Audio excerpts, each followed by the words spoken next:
अमेठी लिए चलते हैं और अमेठी से एक और बार बड़ी खबर देखने को मिल रही है, जहां पर आप देखिए किस तरह से सुरेश पासी को लेकर एक बड़ी अपडेट सामने आई है। विरोध के बावजूद सुरेश पासी को बीजेपी ने प्रत्याशी घोषित कर दिया है और अमेठी जिले की जगदीशपुर विधानसभा से प्रत्याशी बदलने की मांग की गई थी। जड़ता ने मंत्री की जगह किसी दूसरे को टिकट देने की मांग की थी और सोशल मीडिया से लेकर गांव गलियारों तक पासी को यहां पर देखा गया था आम जनता के सामने विरोध करते हुए। यानी आम जनता पूरी तरह से इनके विरोध में नजर आ रही थी और बीजेपी ने दूसरी बार जगदीशपुर विधानसभा से यहां मंत्री सुरेश पासी को उम्मीदवार बना दिया है। इस वक्त की बड़ी अपडेट लगातार आप देखिए उत्तर प्रदेश के अमेठी से सामने आ रही है, जहां पर जगदीशपुर विधानसभा सीट से एक बार फिर से सुरेश पासी को यहां जगह दे दी गई है। उत्तर प्रदेश में मुख्यमंत्री श्री योगी आदित्यनाथ के मंत्रिमंडल के कैबिनेट मंत्री श्री सुरेश पासी अमेठी जिले के जगदीशपुर विधानसभा क्षेत्र का प्रतिनिधित्व अब यहां पर करेंगे एक बार फिर से और 17वें विधानसभा के अंतर्गत उन्होंने अपने प्रतिद्वंदी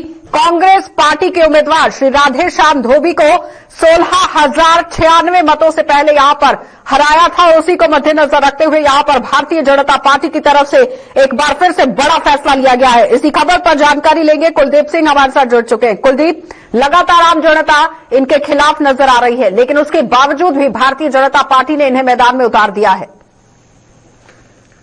जी बिल्कुल, ऐसा बात की जाए तो पिछले कुछ दिनों से लगातार सुरेश पासी के विरुद्ध एक सोशल मीडिया पर ट्रेड हो रहा था, जहां पे लगातार जगदीशपुर विधानसभा से बीजेपी समर्थक बीजेपी पार्टी से मांग कर रहे थे कि यहां से अगर बीजेपी को अपनी सीट सुरक्षित करनी है, अपनी सीट बचानी है, तो सुरेश पासी का टिकट यहां से बदलना होगा। लेकिन एक बार फिर से तमाम विरोध को दरकिनार करते हुए बीजेपी ने सुरेश पासी पर दांव खेला है और जगदीशपुर से एक बार फिर से उन्हें प्रत्याशी बनाया है।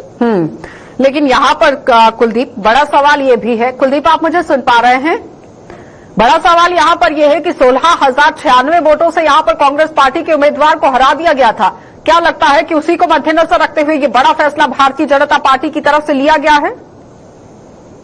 जी बिल्कुल, अगर बात की जाए तो पिछले चुनाव में जगदीशपुर से एक बड़े अंतर से 16,600 वोटों से सुरेश पासी द्वारा जीत दर्ज की गई थी और जो कांग्रेस के विधायक रहे थे, अगर उनकी बात की जाए तो उनकी पीढ़ियां, उनकी पोस्टर पीढ़ी दर पीढ़ी पिछले कई सालों से विधायक होते हुए चली आ रही। तो एक लंबा किला जो कांग्रेस का था उसको सुरेश पासी ने ढहाया था और लगातार वो क्षेत्र में विकास के दावे भी कर रहे थे। उसके बावजूद भी बीजेपी समर्थक या जो अन्य लोग हैं वो लगातार गांव से गलियारों तक और सोशल मीडिया के विभिन्न प्लेटफॉर्मों से सुरेश पासी का विरोध कर रहे थे और बीजेपी को लगातार चेतावनी दे रहे थे कि अगर उनका टिकट नहीं काटा जाता है, इस बार अगर फिर से सुरेश पासी को बीजेपी अपना उम्मीदवार बनाती है तो ये सीट उनको गंवानी पड़ सकती है। लेकिन बीजेपी के जो आला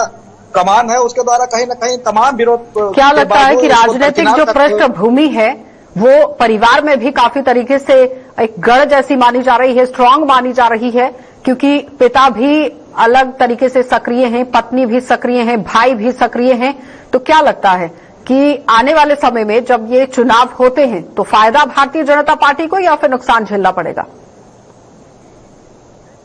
जी बिल्कुल, बात की जाए तो लगातार कहीं न कहीं सुरेश पासी के ऊपर जिस तरह से बीजेपी ने दांव खेला है और उन्हें फिर से प्रत्याशी बनाया है, तो जाहिर सी बात है जो अभी तक विरोध देखने को मिल रहा है, अगर ये क्षमता नहीं है, अगर जो गुटबाजी अभी बीजेपी में बनी हुई है खत्म नहीं होती है, तो आने वाले समय में जाहिर सी बात है कि जनता जनार्दन, क्योंकि जिस तरह कुलदीप ऐसा तो नहीं है कि अमेठी के अंदर कांग्रेस का गढ़ माना जाता है और कांग्रेस के गढ़ को हिलाने के लिए, उनके प्रतिद्वंदी को हराने के लिए सुरेश पासी को एक बार फिर से मैदान में उतारा गया है, यानी भारतीय जनता पार्टी की तरफ से भी दांव खेल दिया गया?